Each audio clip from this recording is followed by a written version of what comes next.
축구팬 여러분 안녕하십니까? 그리고 이 영상을 시청하실 전북현대 팬 여러분 안녕하십니까? 2022 아시아 챔피언스 리그 조별리그, 오늘은 시드니 FC에 대해서 알아보도록 하겠습니다. 영상을 만들기 전에 이 영상이 조별리그 시작 전에 만들어졌다는 점을 먼저 말씀드리면서 시작해보도록 하겠습니다. 시드니 FC의 감독은 스티브 코리카 감독입니다. 지난 2018년 5월에 부임을 했고요. 리그 우승은 총 2회를 맞이했습니다. 주로 사용하는 포메이션은 4-4-2 포메이션이고요.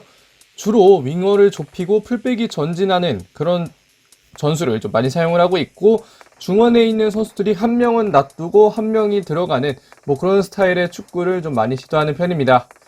현재 리그 순위는 5위입니다. 시드니 FC도 이제 팀 이슈를 봐야겠죠. 현재 리그 이슈 8승 7무 9패를 거두면서 현재 순위는 앞에서 말씀드렸던 대로 5위에 위치가 되어 있습니다. 사실 시드니 FC도 그렇고 멜버른 시티 FC도 그렇고 두 팀 모두 경기를 몇 경기 정도는 더 한 상황인데, 그런 상황에서 시드니 FC가 현재 순위 5위에 있다는 것은 그렇게 만족스럽지 않은 순위, 그리고 현재 흐름이 아주 좋지만은 않다는 것을 의미하기도 하고요. 아시아 챔피언스 리그 이슈도 보겠습니다. 아시아 챔피언스 리그 전북 현대를 상대로는 1승 1패를 가져갔습니다. 지난 2020년이었고요. 가장 최근의 아시아 챔피언스 리그 출전은 작년이었는데 호주의 방역 조치로 인해서 출전을 하지는 못했습니다. 부상 이슈는 아직까지 딱히는 없고요. 최근에 출전했던 선수 중에 부상 이슈가 없다라는 말씀을 드리고, 이전에 다른 선수가 부상은 있지만 현재는 부상은 없습니다. 자, 그러면 이제 선수를 보겠습니다. 먼저 골키퍼입니다. 시드니 FC의 골키퍼 앤드류 레드메인 선수입니다. 이 선수는 호주 대표팀의 세컨 키퍼고요. 퍼스트 키퍼는 모두가 알고 계시는 브라이턴의 매튜 라이언 선수입니다. 매튜 라이언 선수가 지금 어디로 간지 기억은 안 나네요. 이 선수는 보통 튀어나와서 각을 좁히는 데 장점이 있습니다. 키가 194cm로 어느 정도 나와도 선방을 할 수 있는 범위가 넓기 때문에 그런 쪽에서 좋은 장점을 가지고 있고요. 순간적인 반응 속도도 괜찮기 때문에 이 선수가, 물론 딱 얼굴을 봤을 때는 약간은 둔하다라고 생각을 하실 수도 있겠지만, 이 선수 생각보다 좀 반응 속도가 빠르고요. 장점들이 있기 때문에 페널티킥 선방도 어느 정도 잘 하는 그런 골키퍼입니다. 자, 다음으로 이제는 수비수 보도록 하겠습니다. 레프트백 캘럼 탤벗 선수입니다. 이 선수는 스콜라식 컨트랙트 플레이어인데요.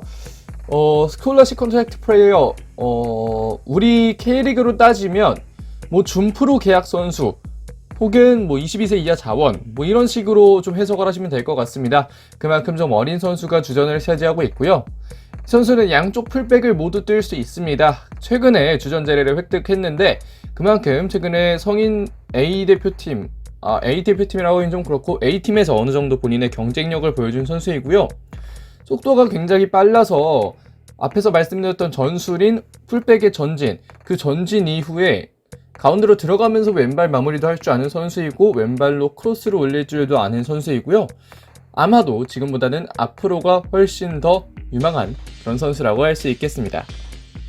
자, 이제 센터백 봐야겠죠? 알렉스 윌킨슨 선수입니다. 많은 분들이 아시는 그 윌킨슨이 현재 지금은 이제 주장으로 뛰고 있고요. 전북 현대에서 폼을 완벽하게 올리면서 국가대표까지 승선을 했던 기억이 있습니다. 지난 2020년에도 전북 현대와 경기를 했을 때 시드니의 센터백으로 윌킨슨 선수는 쭉 뛰었었고요. 오랜만에 다시 한번 만나는 윌킨슨 선수가 되겠습니다. 말씀드리지 않아도 전북 현대 팬분들께서는 아실 텐데, 좋은 피지컬을 통한 안정적인 수비력, 이런 것들이 정말 좋은 선수이고, 여전히 나이가 있음에도 주전 센터백을 차지하고 있습니다. 자, 파트너 나올 만한 센터백 제임스 도나치 선수입니다. 이 선수는 2018년 여름부터 전남 드래곤스에서 잠시 뛰었던 선수인데요. 이 선수는 보통 전남에서 아주 정말 눈에 띄는 활약이었다라고 말씀드리긴 좀 어렵지만, 리그에서 활약을 보면 스피드가 좋아서 리커버리도 빠르고 193cm, 상당히 피지컬이 좋기 때문에 긴 다리를 이용한 상대의 공격 차단, 다만 이제 수비 상황에서 아주 안정적이라고 보긴 어렵다는 것이 전남에서의 적응 실패라고 하긴 좀 그렇고, 전남에서 긴 시간 뛰지 못했던 점, 뭐 이런 점들은 수비 상황에서 안정적이지 못하다라는 점이 가장 큰 단점이 아니었나 싶고요. 다만 현재 시드니에서는 괜찮은 활약을 보여주고 있습니다. 시드니의 라이트백 라이언 그랜트 선수입니다. 이 선수는 호주 국가대표팀 주전 라이트백인데요. 이 선수가 91년생임에도 불구하고 스피드는 상당히 좋습니다. 리커버리가 가끔 늦는 점이 있지만 뭐 그럼에도 불구하고 일단은 스피드가 좋아서 역습 상황에서 좀 조심을 할 필요는 있겠고요. 오버래핑을 좀 높게 가져가기 때문에 본인의 주력을 믿고 오버래핑을 좀 높게 가져가기 때문에 리커버리가 늦는 것인데, 사실 오버래핑을 해서 이 선수가 크로스를 올리는 것은 방지를 해야겠지만 이후에 이 선수가 리커버리가 조금은 늦다는 점을 고려했을 때는 오른쪽에서 이 선수는 오른쪽 수비수이기 때문에 왼쪽에 있는 선수들이 이 선수를 잘 공략을 해야 하지 않을까 싶습니다. 자, 그러면 이제 추가적으로 나올 수 있는 수비수들 보겠습니다. 먼저 코너 오툴 선수인데요. 이전 주전 레프트백이 덴마크의 오는세로 이적을 하면서 오툴 선수와 텔벗 선수가 주전 경쟁을 하고 있습니다. 오툴 선수의 경우 나이는 텔벗 선수보다 조금 많지만 뭐 그렇게 많다고 보기도 어려운 그런 나이에 현재 있는 상황이고요. 왼쪽에서 오버래핑을 한 이후에 패스 선택이 괜찮습니다. 킥의 정확도가 높고 안정적이기 때문에 패스 선택이 좋을 수밖에 없고요. 앞으로 몇 번은 더 볼 수 있는 수비수이고 이 선수가 장차 국가대표로도 뛸 수 있기 때문에 지금 이 기회에 한번 알아두시면 나중에 나 저 선수 안다 라는 이야기를 할 수 있는 그런 선수가 되지 않을까 싶습니다. 자, 마지막으로 소개해드릴 수비수는 벤 왈란드 선수입니다. 이 선수는 시즌 초반에는 주전이었지만 다소 밀린 감이 없지 않아 있는데요. 최근에는 다시 한번 선발 출전하는 횟수가 증가를 하고 있긴 합니다. 이 선수가 점차 밀린 상황에서는 윌킨슨 선수의 체력 부담을 메워줄 수 있을 만한 선수로 출전 가능성이 좀 있지 않았나 싶고, 뭐 현재 피지컬이 나쁘지 않은 선수이고 96년생이라는 점은 어쨌든 현재 전성기의 나이에 있다는 이야기이기 때문에 이 선수의 피지컬도 좋고 현재 센터백 주전 자원 중에 가장 저연령이라는 점도 시드니에서 왈란드 선수가 센터백, 주전 센터백으로 나왔을 때는 이 선수를 뚫기 위해서 조금은 노력을 해야 하지 않을까 싶습니다. 자, 그러면 이제는 미드필더 보도록 하겠습니다. 자, 왼쪽부터 보겠습니다. 왼쪽 미드필더는 밀로스 닌코비치 선수입니다. 이 선수는 2010 월드컵, 남아공 월드컵이죠. 세르비아 대표팀에서 뛰었던 선수입니다. 현재 팀의 부주장이고요. 이청용 선수와 좀 플레이 스타일이 비슷합니다. 사실 초반에는 이 선수가 선수 생활 초반에는 이청용 선수도 그렇고 약간은 저돌적인 플레이를 했지만 지금은 어느 정도 나이도 좀 찼고 하면서 흔히 말하는 축구 도사 스타일, 이청용 선수와 비슷한 플레이 스타일 가지고 있고요. 경험이 쌓이면서 축구에 대한 전반적인 시야가 좀 많이 발달했고 크게 힘을 들이지 않아도 각 장면에서 센스가 보이는 그런 플레이를 많이 보여주는 선수입니다. 다음으로 소개해드릴 중앙 미드필더 파울로 레트레 선수입니다. 이 선수는 뭐 파트너만 바뀔 뿐 이 선수는 계속해서 리그에서 뛰고 있고요. 보통은 후방에 머무르고 있지만 공격에 참여할 때에는 전방 침투 패스를 잘 넣어줄 수 있는 선수입니다. 드리블 능력도 괜찮고 볼드탄 상황에서 키커 역할을 할 수 있을 정도로 킥 능력 자체도 나쁘지 않은 선수이기 때문에 이 선수가 뭐 후방에서 침투 패스를 찔러주는 것이나 뭐 킥을 할 때 이럴 때에는 컨테스트를 어느 정도 해주는 것이 시드니의 공격 전개를 막을 수 있는 좋은 방법이 아닐까 싶습니다. 최근에 파트너로 같이 나오고 있는 선수는 무스타파 아미니 선수입니다. 이 선수는 2019년 A매치 종료 이후에 손흥민과 유니폼을 교환을 했을 정도로 손흥민 선수 혹은 뭐 대한민국과도 어느 정도 연관이 있는 선수이긴 한데요. 이 선수는 도르트문트까지 이적을 한 바가 있지만 아쉽게도 그렇게 성공을 하지는 못했습니다. 보통 경고를 좀 받는 그런 터프한 플레이 스타일을 가지고 있고요. 상대 선수에게서 공을 빼내는 능력이 좋습니다. 터프하다는 이야기는 그만큼 잘 부딪혀서 공을 빼온다는 이야기이기도 하기 때문에 중앙 미드필더들이 어느 정도 좀 고생을 할 수도 있을 것 같고요. 다만 뭐 백승호 선수나 김진규 선수나 이 선수들이 이런 수비수들에게서 벗어나는 능력은 충분히 가지고 있는 선수들이기 때문에 뭐 아미니 선수를 잘 벗겨내는 뭐 그런 수비 스타일을 잘 가져가지 않을까 싶습니다. 자, 이제 오른쪽 미드필더 보겠습니다. 오른쪽 미드필더는 앤서니 카세레스 선수입니다. 이 선수는 본 포지션은 중앙 미드필더인데 새롭게 오른쪽 미드필더로 좀 포변을 했고요. 다만 최근에 뭐 중앙 미드필더로 나오는 경우가 없는 것은 아닙니다. 킥의 강도나 정확도가 모두 괜찮고 개인 드리블과 패싱 능력이 좋기 때문에 찬스 메이킹 하는 측면에 있어서도 탁월한 능력을 보여주는 선수고요. 윙어를 좁히는 전술이 있기 때문에 본인의 원 포지션인 중앙 미드필더에서 약간은 윙어보단 메잘라 형식으로 플레이하는 경우도 좀 있어서 현재 포지션의 적응을 점차 좀 해나갈 수 있는 것 같습니다. 자, 이제 추가적으로 나올 수 있는 선수들 보도록 하겠습니다. 먼저 코스타 바바루지스 선수입니다. 이 선수는 뉴질랜드 대표팀의 오른쪽 윙어입니다. 49경기 4골을 집어넣었을 정도로 A매치 경험은 상당히 많은 선수이고요. 양발 마무리 능력이 모두 뛰어난 선수입니다. 그만큼 득점 능력 자체도 뛰어난데 멜버른 빅토리 시절에 전북 현대를 상대로 득점을 기록했던 경험도 있기도 합니다. 이 선수는 보통 윙포드로 나왔을 때 좀 위협적인 선수이지만 투톱을 쓰는 시드니의 특성상 톱으로도 좀 나오는 편이고요. 이 선수 나온다면 어느 정도 수비를 잘 할 필요도 있어 보입니다. 다음으로 소개해드릴 선수 막스 브루게스 선수입니다. 이 선수는 윙이나 중앙에서 빈자리를 좀 메워줄 수 있는 선수이고요. 플레이 타임이 긴 편은 아닙니다. 그 말은 곧 주전은 아니란 이야기고요.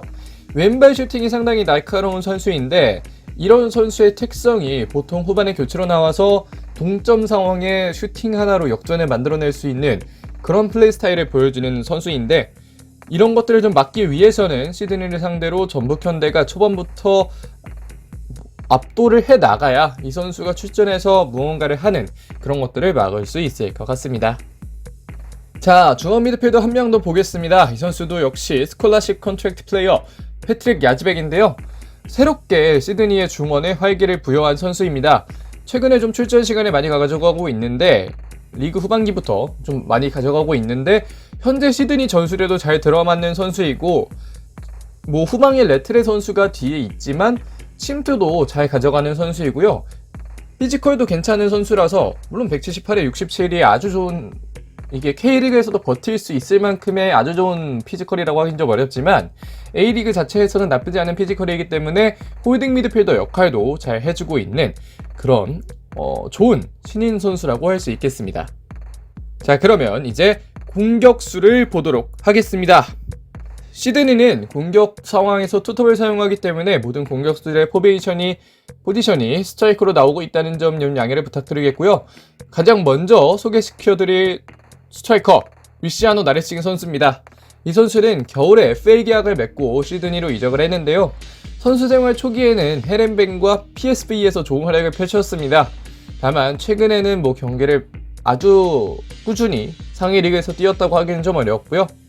윙어로서 지금까지는 많은 출전 시간을 가져왔지만 나레싱 선수 역시 투톱에서 한 자리를 좀 차지하지 않을까 싶고요. 빠른 주력을 기반으로 한 이 선수의 카운터 어택을 조심할 필요가 있습니다. 아무래도 90년생이고 현재 폼이 아주 잘 올라왔다고 하기는 좀 어렵지만 어쨌든 유럽 상위 리그에서 뛰었다는 점은 어쨌든 클래스가 있다는 말이기 때문에 그만큼 전북현대 수비수들도 나레싱 선수가 나왔을 때에는 조금은 조심할 필요가 있어 보입니다. 자, 다음으로 소개해드릴 스트라이커 애덤 립봉드르 선수입니다. 이 선수는 울산의 이청용과 볼턴 시절 5일 동안 같은 팀이었는데요. 이 선수가 볼턴으로 이적한 이후에 이청용 선수가 얼마 안 돼서 이적을 했습니다. 전성기에는 프리미어리그에서 시즌 12골을 넣은 경력도 있을 만큼 좋은 경력을 가지고 있고 좋은 능력을 가지고 있는 선수이고요.